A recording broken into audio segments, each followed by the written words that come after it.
On episode 7 of Shaymen Legends, I have brought on town midfielder Tommy Baker to chat about his time with the club and also see what it's like going up the football pyramid with the club.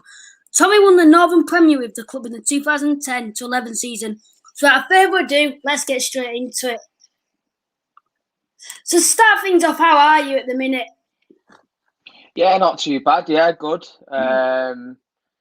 Just obviously adapting to life without football, but I'm okay. Mm-hmm.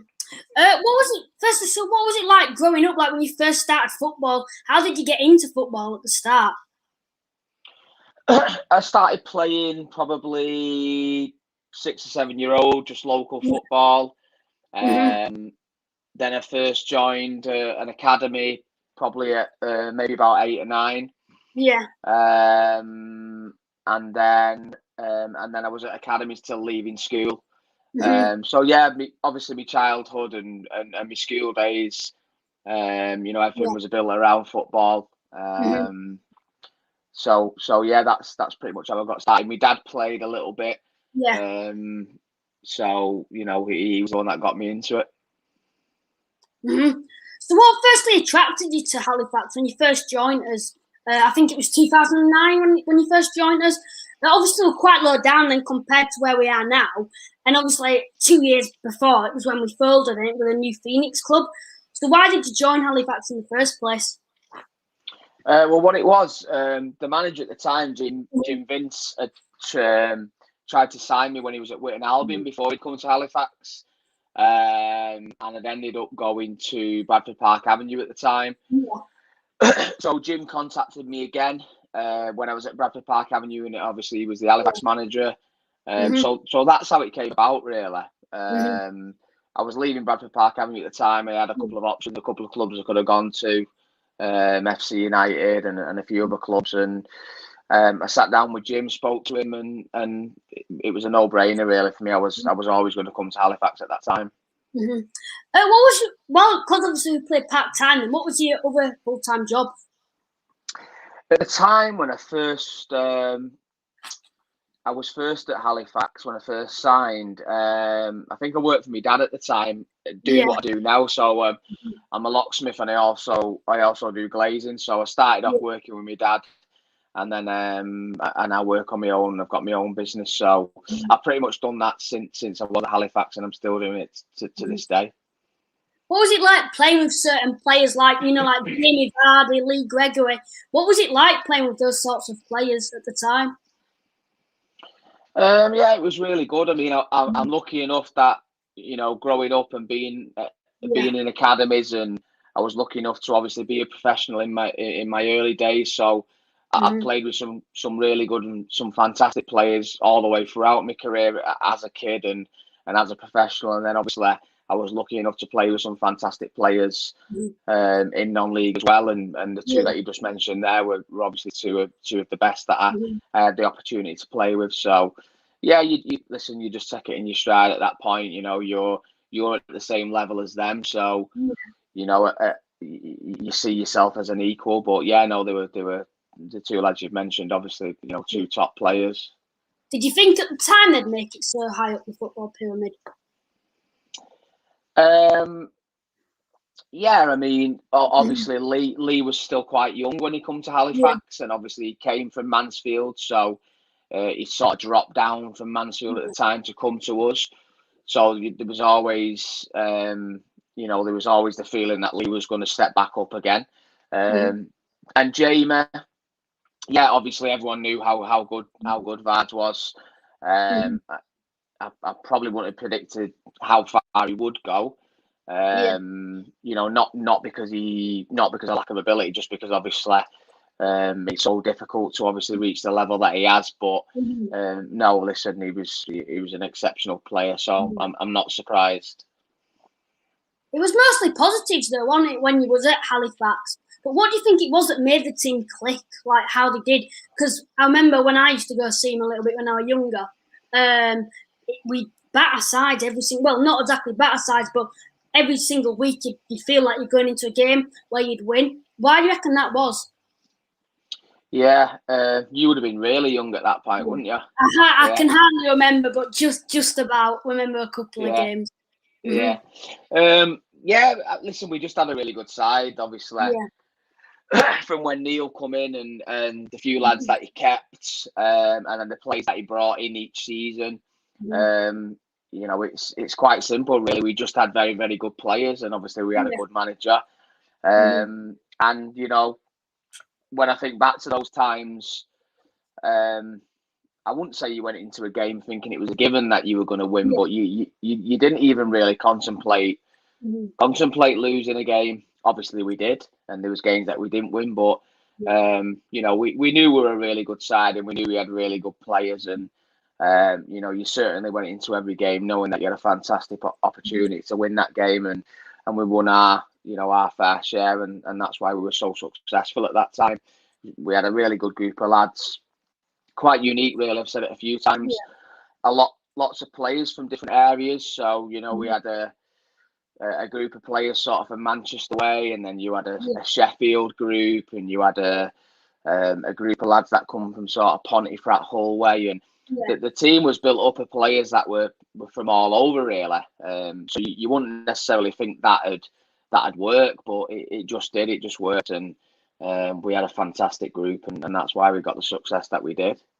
Did the fans make a difference? Because obviously we had at that level, we had quite a big fan base. We're going to like Fc Town away, and sites like that don't have the biggest fan bases out there. Did the fans make a huge difference to you? I mean, they definitely. Listen, the Halifax supporters are fantastic. They were always amazing with me. I suppose you could look at that both ways. It could. I know some players that we maybe signed at the club in them periods maybe struggled because the fans' expectation was so high. Because obviously the club had reformed and the club was used to playing at a higher level. Because we did win most weeks. The expectation from the supporters was so high. So as a player, you had to make sure that you lived up to that, and you had to make sure that you could handle that. And I think some players that did come to the club in them periods maybe struggled a little bit. On the flip side, when you are winning and maybe you're leading in a game, obviously the support from the supporters it really does help, and it probably hinders the opposition. I can think of the Lancaster home game in the first season, which was a bit of a title decider. I think there was probably maybe 4,000 there that day, and the Halifax lads, we really responded to that from minute one, and I felt like Lancaster really struggled, and the support and the atmosphere sort of affected their performance. So yeah, I've got nothing but positive things to say about the Halifax supporters. They were absolutely brilliant with me. It spurs you on, didn't it, when you've got such a big fan base behind you at that level against someone like Lancaster, and then Lancaster don't really have the biggest fan base. It makes them feel a little intimidated, while you may feel the pressure a little bit, but you've got the fans behind you, which is always something good. Can you talk us through the 2010 to 11 season when you won the league? Is that the first year or the second year? Is that the Northern Premier, or is that the Northern Premier? That's it. So the Lancaster year. Yeah. Obviously it was. It was. Lancaster did fantastic that year. We were neck and neck all season. Everyone, every Halifax supporter, will remember sort of the end of the season, the Garforth game away, and then we played Lancaster. I think we played Kerrs and Ashton. It was just a fantastic year, and full credit to Lancaster. They pushed us all the way, but we just had too much at the end. That we had such a good squad that year, and it was a brand new squad. Not a lot of the lads knew each other, apart from the Harrogate lads that obviously Neil brought in. But we just gelled, and it worked, and the supporters got behind us, and in the end we sort of ran out comfortable winners, and it was a fantastic season. It really was.